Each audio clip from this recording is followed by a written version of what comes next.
ఉమ్మడి ఖమ్మం జిల్లా ప్రజల పక్షాన మనస్ఫూర్తిగా రాష్ట్ర ప్రభుత్వం పెద్దలు ఈనాడు మనందరికీ మార్గదర్శకులుగా మనందరితో ముందుకు నడిపిస్తున్న గౌరవ ముఖ్యమంత్రి గారికి, అదే రకంగా రాష్ట్ర ఇరిగేషన్ శాఖ మంత్రి వర్యులు ఉత్తమ్ కుమార్ రెడ్డి గారికి, రేవంత్ రెడ్డి గారికి ఇద్దరికి కూడా ఉమ్మడి ఖమ్మం జిల్లా ప్రజల తరఫున నా తరఫున కృతజ్ఞతలు తెలియజేస్తూ ఈరోజు రెండో లిఫ్ట్ తర్వాత మూడో లిఫ్ట్ కూడా మనం ట్రయల్ రన్ చేసుకుంటున్నాం. చాలా సంతోషం. చిరకాల ఉమ్మడి ఖమ్మం జిల్లా ప్రజల కోరిక ఇప్పుడు నెరవేరుతున్నందుకు మనస్ఫూర్తిగా వారిని అభినందించక తప్పదు. మనందరం ఆనాడు దివంగత నేత కాంగ్రెస్ ముఖ్యమంత్రి రాజశేఖర రెడ్డి గారు ఉన్నప్పుడే జలయజ్ఞంలో భాగంగా ఈ ప్రాజెక్టుని శ్రీకారం చుట్టడం జరిగింది.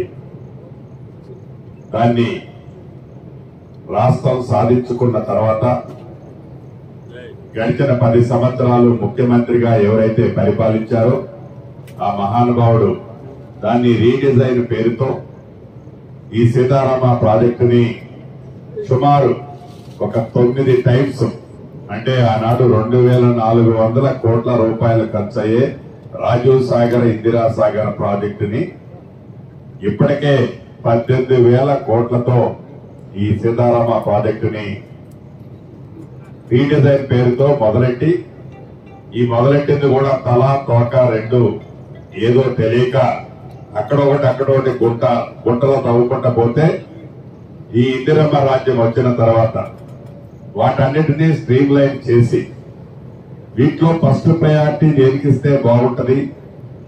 సుమారు 8,000 కోట్లు పైగా గత ప్రభుత్వం నిరుపయోగంగా ఖర్చు పెట్టిన డబ్బుని ప్రజలకి, రైతాంగానికి ఉపయోగపడే విధంగా దాన్ని స్ట్రీమ్ లైన్ చేసి ఈనాడు రాబోయే కొద్ది రోజుల్లోనే ఈ సీతారామ ప్రాజెక్టుని గౌరవ ముఖ్యమంత్రి రేవంత్ రెడ్డి గారి చేతుల మీదుగా మనం ప్రారంభించుకోబోతున్నాం. ప్రధానంగా ఇందాక తుమ్మల గారు చెప్పినట్టు పినపాక నియోజకవర్గం, అదే రకంగా అశ్వరాపేట నియోజకవర్గం, సత్తుపల్లి నియోజకవర్గం, వైరా నియోజకవర్గం, పాలేరు నియోజకవర్గం, ఇంకా ఖమ్మం నియోజకవర్గంలోని ఒక మండలం, ఈ ప్రాంతాలన్నిటికీ మధుర నియోజకవర్గం కూడా స్టెబిలైజ్ అవుతుంది. అంటే ఉమ్మడి ఖమ్మం జిల్లాలోని ఒక భద్రాచలం అవతల పక్కన అటు ఇంకొకటి ఇల్లెందు నియోజకవర్గం కూడా ఉంది.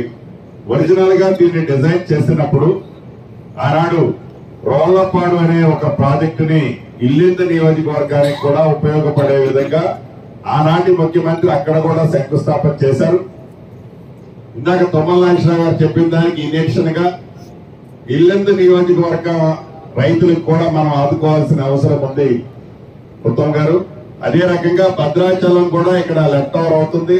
భద్రాచలం నియోజకవర్గాన్ని కూడా సాగునీరు తేవడానికి ప్రాపర్ ప్లేసెస్ లో ఐడెంటిఫై చేసి అటు ఇల్లెందు నియోజకవర్గం, ఇటు భద్రాచలం నియోజకవర్గాన్ని రైతులకు కూడా వాళ్ళు కూడా దీని మీద ఆశలు పెట్టుకున్నారు. ఆ 2 నియోజకవర్గాలను కూడా మనం ఆదుకోవాల్సిన పరిస్థితి ఉంది. గత ప్రభుత్వం లాగా మనం కాదు కాబట్టి ఇందాక గౌరవ మంత్రివర్యులు తుమ్మల నాగేశ్వరరావు చెప్పినట్లు ఏదైతే ఓన్లీ మెయిన్ ట్రంకే తవ్వుకుంటే గత ప్రభుత్వం వచ్చింది, అది కూడా చివరన ముందు మొదలు పెట్టింది, మధ్యలో వదిలేసింది, స్టార్టింగ్ లో మొదలు పెట్టింది. మనం ఆ మధ్య అన్ని కూడా ప్యాచప్లు చేసి ఇప్పుడు నీరు ఒక ప్రాంతం వరకు ఇవ్వగలుగుతున్నాం.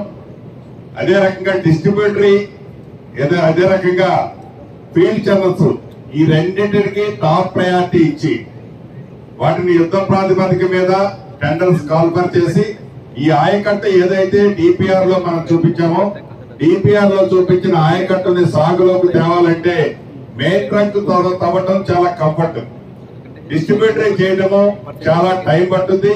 మెయిన్ ట్రంక్ లోకి నీళ్ళు వస్తే పాత ఆయకట్టు సస్టైన్ అవుతుంది, కానీ కొత్త ఆయకట్టు మనకేమీ రాదు. ఎప్పుడైతే డిస్ట్రిబ్యూటరీ మనం తవ్వగలుగుతామో, డిస్ట్రిబ్యూటరీ టెండర్ సిస్టమ్ కంప్లీట్ చేసి, ల్యాండ్ ఎక్విజిషన్ కంప్లీట్ చేసి, అప్పుడు మనం ఆ పనులు మొదలు పెట్టినప్పుడే రైతులకి నిజంగా ఈ నీటితో ఉపయోగం వస్తుంది.